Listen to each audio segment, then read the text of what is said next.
আসসালামু আলাইকুম। Hi hello নমস্তে, how are you? I am fine, thank you.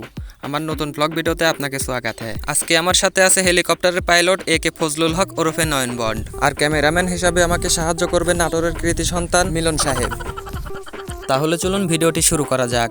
আজকের ভিডিওতে দেখবেন নাটোর রাজবাড়ি রাস্তা দিয়ে জাতি জাতি দেখলাম মেলাডি সাওয়াল পাল মিছিল করতেছে। একটু আগে যাই এক পাগলে শুট করলাম কি হচ্ছে, আমাক কচ্ছে লিঙ্গ পূজা।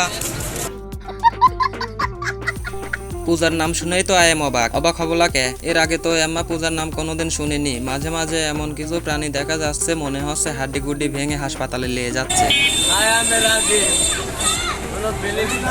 যাই হোক, পুজো দেখার আর সময় নেই, ওইদিকে আমাদের দেখার জন্য অনেকেই ওয়েট করতেছে। তাই আর দেরি না করে পয় পয় করে চলে আসলাম ভূমি অফিসের সামনে। হেলিকপ্টার ল্যান্ড করার পরে গাড়ি থেকে নামলাম, দুইজনে ঢুকবো তাই দুটো টিকিট হাতে নিয়ে গেটের সামনে দাঁড়িয়ে আসি।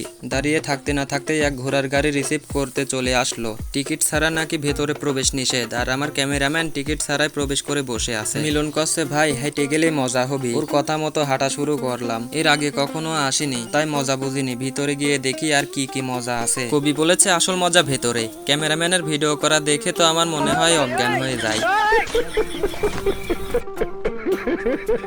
গুটি গুটি পায়ে এগিয়ে যাচ্ছিলাম আর দেখতেছিলাম সবাই ডাবল আর আমি সিঙ্গেল। একা একা ঘোরার মজাই আলাদা। সিঙ্গেলদের কষ্ট শুধু সিঙ্গেলরাই বুঝতে পারে। তারপর মনে হলো যদি এখানে তাকে পাই চার পা এক জায়গায় করব। কবি বলেছে যদি তোর ডাক শুনে কেউ না আসে তবে একলা চলো রে। তাই আর দেরি না করে হুড় হুড় করে চলে গেলাম সেই নারিকেলের বাগানে। যদি তারে পাই খালি হাতে কেমনে যাই, ভাবতে না ভাবতেই দেখি পাশে গিফট কর্নার। না কিনলেও হয় না, কোনো দোকানে কোনো দোকানদারি নাই। কিছু একটা কিনে তাকে খোঁজা শুরু করলাম। মিলনকে বললাম ভালো করে ভিডিও করবা। ভিডিও করার চাপ ওর কিছু রাইনে মেলা ভালো। ওর কথা শুনে তো আইএম অবাক। ওর বেশি কথা শুনে মুখ বন্ধ করার জন্য ব্যবস্থা নিলাম। অনেক খোঁজাখুঁজি আর হাঁটাহাঁটি করে শরীর ক্লান্ত। রেস্টের জন্য রাজার ঘরের দিকে যাচ্ছিলাম। ভাবলাম রাজপ্রাসাদে একটু শুয়ে থাকবো। সিঁড়ি দিয়ে উঠতে না উঠতেই এই বাড়ির কাজের বেটি এমন ভাবে তাকালো মনে হলো রাজার বাড়ি চৌরাইছে।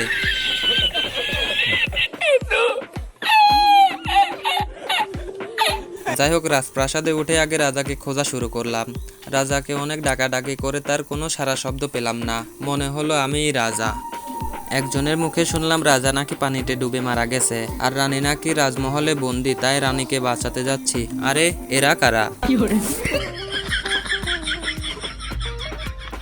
এরা যারা হয় হোক, তাতে আমার কিচ্ছু আসে যায় না। আমার কাজ আমি করি। রানীকে খোঁজার উদ্দেশ্যে আসলাম। অনেক ডাকাডাকি আর খোঁজাখুঁজি করার পরেও রানীকে পেলাম না। এক রাজা রানী বেশি নয় তো কি হয়েছে, অনেক রাজা রানীর প্রেমের সিলমোহর এই দেওয়ালে। যাই হোক, এখানে আর বেশিক্ষণ না দাঁড়ায়, বাড়ির পিছন সাইডে কি আছে দেখে আসা যাক। পিছন সাইডে এসে দেখলাম এখানকার পচা পানি আর দুর্গন্ধ আমাকে কাছে টানে।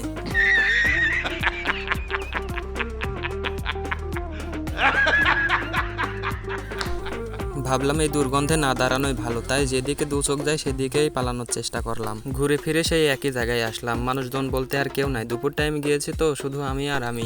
রাজার বাড়িতে গিয়ে কিছু দেখি আর না দেখি, রাজা রানী যে গাড়িতে ঘোরাঘুরি করতো সেই গাড়ি এখনো সচল, আর যারা এই গাড়িতে উঠে আছে তারাই নাকি রাজা রানীর বংশধর।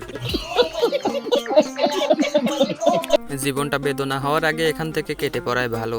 দেখার মতো শুধু ফুল ছাড়া আর কিছুই নেই। যদিও দেখার মতো কিছু থেকে থাকে তাহলে ফুলের বাগানে সেইগুলো। তাই মিলনের কথা মতো ছোট ছেলে পেলেদের এই চাউলকুটা ঢেকিতে উঠলাম।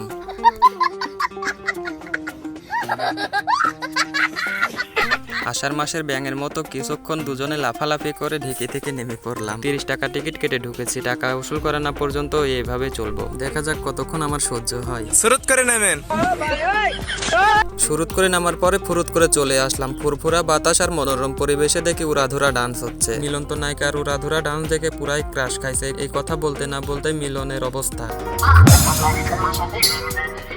ক্রাশ খাওয়ার পরে মিলন আর লজ্জায় আমার দিকে তাকাচ্ছে না। যাই হোক, পাইলটের কল পেয়ে আমরা আর দেরি করলাম না, বরাবর চলে গেলাম গেটের বাইরে। আর মিলনের কথা শুনে পাইলটের অবস্থা। অবশেষে বাড়ি ফেরার পালা। আমার ভিডিও যদি আপনাদের ভালো লেগে থাকে অবশ্যই লাইক কমেন্ট শেয়ার করতে ভুলবেন না। আপনার উৎসাহ আমার পথ চলার সঙ্গী। ধন্যবাদ।